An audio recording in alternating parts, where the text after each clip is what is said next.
So when it's really hot, well, obviously you can add more layers of towel, but it can be nice to just move it around a lot at first, so it can actually warm up the tissue for you. So we're going to move it around to a couple spots in the shoulder. And then it'll cool down enough to just leave it somewhere to be relaxing.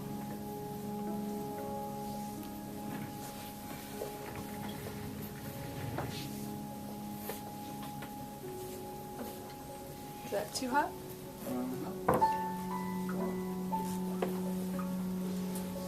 Of course, when you're in the low back, one of the things you want to do is make sure you get all the way to the top of the iliac crest and all those excellent myofascial attachments.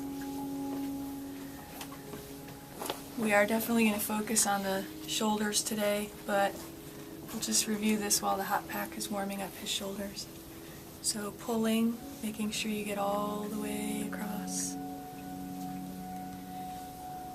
In an effleurage way, oftentimes it looks like this, alternating hands, and then as you sink in deeper, of course, you can just do a nice stretch.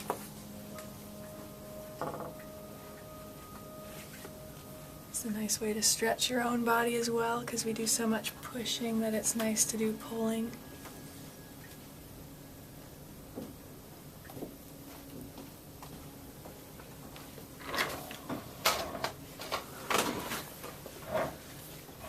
It feels really good to push in towards the center as well, which you can get your whole forearm involved with as well.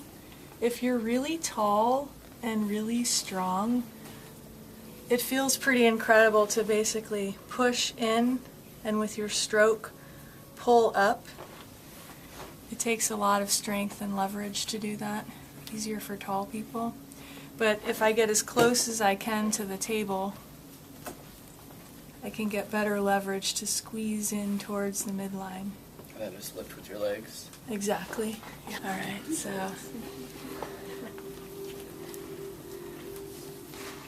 so the hot pack did a lot of my work for me. It's red, it's soft, it's hard, the side that's not warmed up. So we can basically do our warm-up stuff faster. Now in a real session, what I would then often do is get the hot pack over here while I work here, which I can do except for the demo's purpose. That's going to kind of just be in the way and I'm not going to have time to get to this side anyway. So we'll just put this in a nice low back. Is relaxing for most people, especially if you get it on the sacrum as well. So obviously the sacrum has that upward angle and you want to get it all the way down to there. It's very calming and relaxing to most people, unless the heat's too much. They can't take the heat. Alright, so we're going to pull across his shoulder.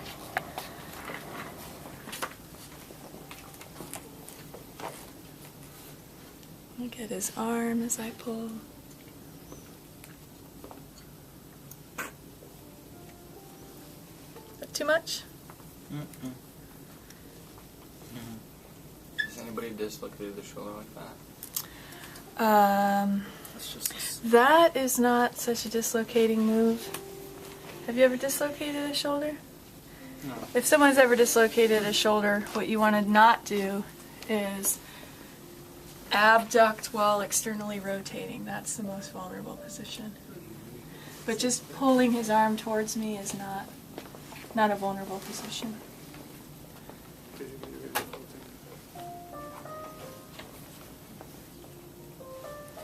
Of course, depending on the size of your client and the size of your hands, this fulling is going to look a little different. But the basic idea is to pull in front of the traps and push down on the traps.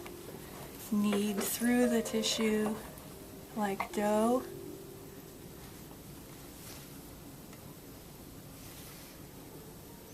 And really just play with it like dough. Except you're working out the tight spots. So we're going to get right up into those wonderful bony landmarks here. So we're right in the neighborhood of Subscapularis. I mean, supraspinatus. Super spades. Excellent. So as I trace the spine of the scapula, the acromion, and the clavicle, I've just traced the insertion of the upper traps. And then that is the origin of deltoid. That is not just interesting theoretical information. Because they share that triangle as an attachment, there's tendons becoming one with the periosteum on this side of the triangle of upper traps, tendons becoming one with the periosteum on this side of the triangle with the deltoids. So this is really one myofascial unit. So they functionally act together. So when you are affecting one, you are affecting the other, and you often want to make your strokes connect the two. So as we often jam our shoulders up with the muscles chronically tight and pulling, we want to open up this whole area. So if the traps are too elevated, because they elevate when people wear their shoulders up and as earrings, the deltoid sharing that same exact insertion, you're going to want to take that stretch all the way down to deltoid and open up that whole shoulder.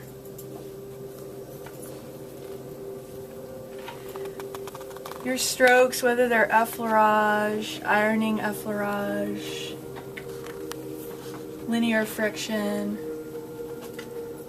crossing over all the way to the origins and insertions in the next muscle over, is going to be more effective to get to the whole length of the muscle. That's one of the reasons why knowing the origins and insertions is so important. So I'm getting right into ironing effleurage, which can be very deep. You can get to a 7 with that. And where is the pressure at, Miguel? What's that? The deltoid? Oh, yes. On a 1 to 10 scale? 7. Okay, good. I won't test you as a client. He's trying to remember right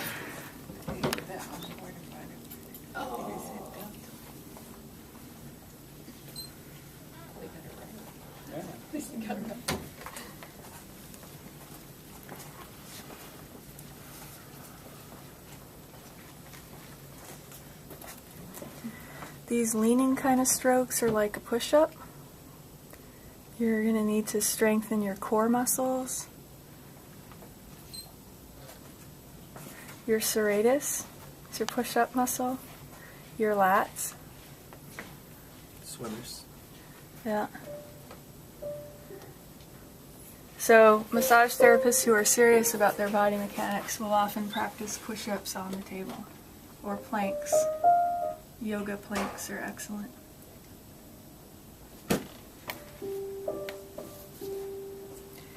Much like your quads, you're going to have to get strong for squats.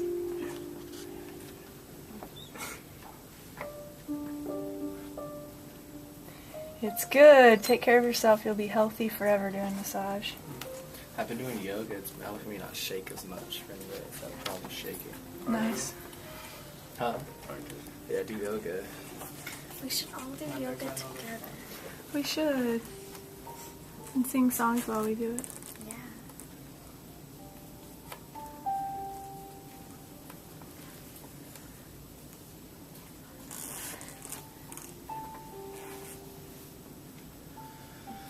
So the deltoid going out to the insertion of the,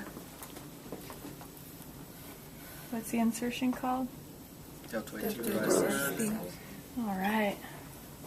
So you're going to follow these posterior fibers, middle fibers, anterior fibers we can't reach so well until we reach in front of his shoulder.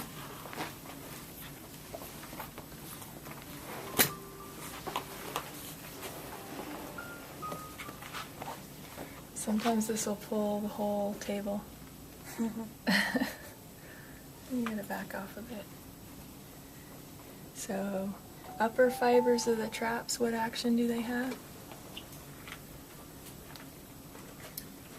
elevation. Excellent.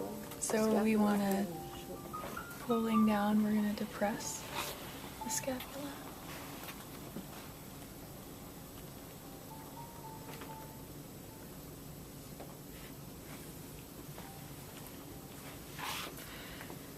Really cool thing about where the traps insert on that lateral third of the clavicle. Again, that's not just an abstract concept.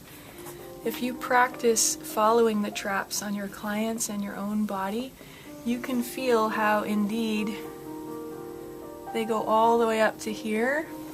And if you carve out that space with your fingers or whatever tool works for you, you can release the traps so much better if you actually get to that insertion of the lateral third of the clavicle.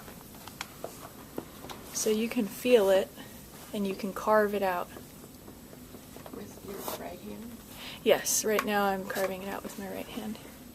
And my left hand is just offering pulling support inferior on the whole shoulder blade so we can help lengthen the muscle by doing its opposite action. So I'm depressing the scapula.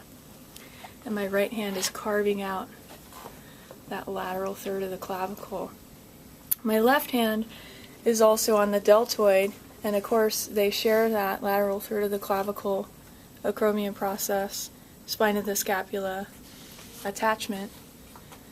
So I can pull on them as if they're one muscle, which they sort of are, the delto traps. They can do some different functions because of how they cross over, but how they're crossing over this particular joint is pulling on it in a unified way.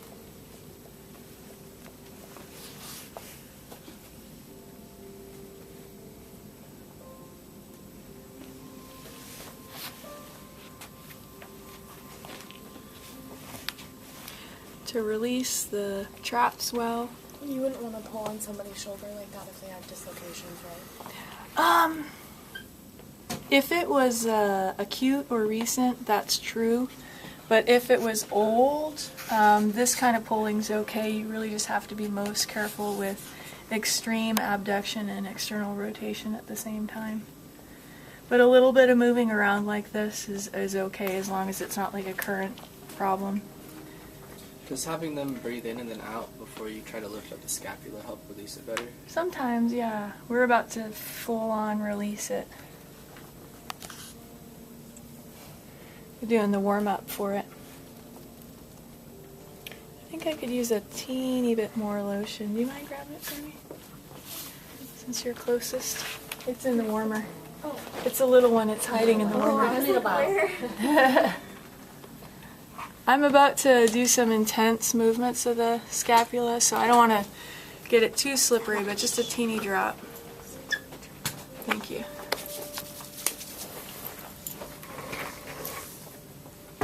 So when you want to really increase the movement, in other words, mobilize the scapula, you basically have to start by warming up all of the muscles that attach to the scapula and lengthen the ones that are short and break up the areas of knots, adhesions, trigger points. Of course, we're primarily right now talking to who? Lat. Lats, yep.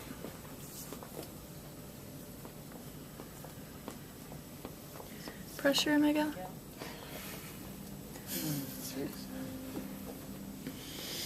No? Sorry. Lats. Of course, the part where you can grab onto the muscles the best is right here. But once you're lengthening them, it can be nice to go all the way to the iliac crest, because that is where the thoracolumbar aponeurosis fascia goes, to the insertion of the lats all the way at the crest, iliac crest. So you can really lengthen someone's torso by doing this. And the pressure, Miguel?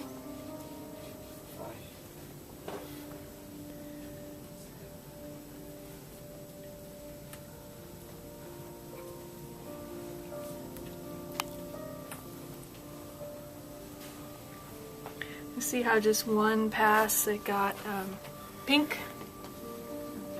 If you actually release it as you go, it'll get pink, and that was an ironing effleurage.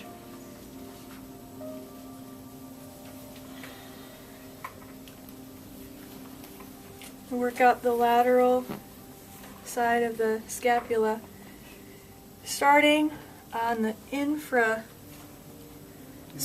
fossa, the big flat blade part of the scapula, which of course has what muscle origin? Excellent. And we're going to work it all the way out laterally through the deltoids. And then infraspinatus, teres major, supraspinatus are all going to insert where? Greater tubercle. Excellent. You can trace this all the way out through the deltoids. Those are going to run deep to the deltoids at that point.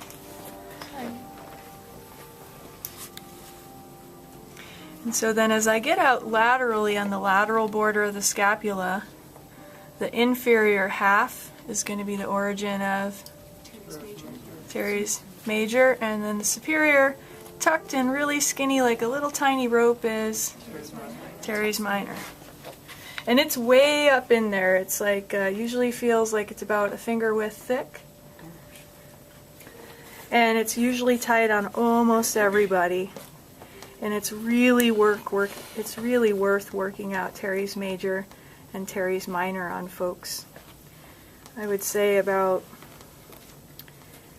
95% of the time they are an issue.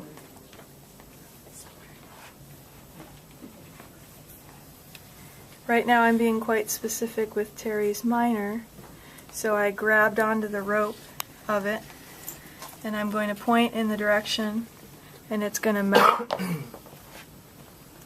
I could use my elbow if I felt like I needed to.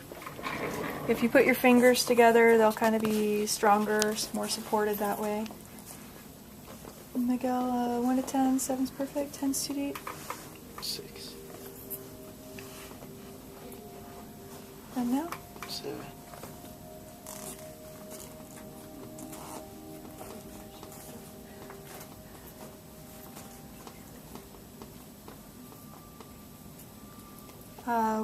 Sometimes if you're waiting till the muscle releases and it's actually melting on you instead of like just pushing through it, a lot of massage therapists will actually start to sweat when they start facilitating releases. And it's not just because you're using a lot of physical effort. Like I could be doing a push-up on Miguel, and if it's not particularly an awesome release for him, I'm not sweating. But if I do that same kind of balancing on him, but I am simultaneously facilitating a release, I'll start to sweat. And that could be an indication to you that you are actually onto something good. Is that why my hands feel like they got out of the bathtub after I get done massaging? Yeah, pretty They're much. all wrinkly and stuff? Yeah, That's pretty crazy. much. Alright, so then we want to get specific with teres major. Right on the border, of course, the lateral border. Inferior half. Oh, that's so nice. Moving things around here, I'm feeling that the superior half of traps is happy now. They're happy.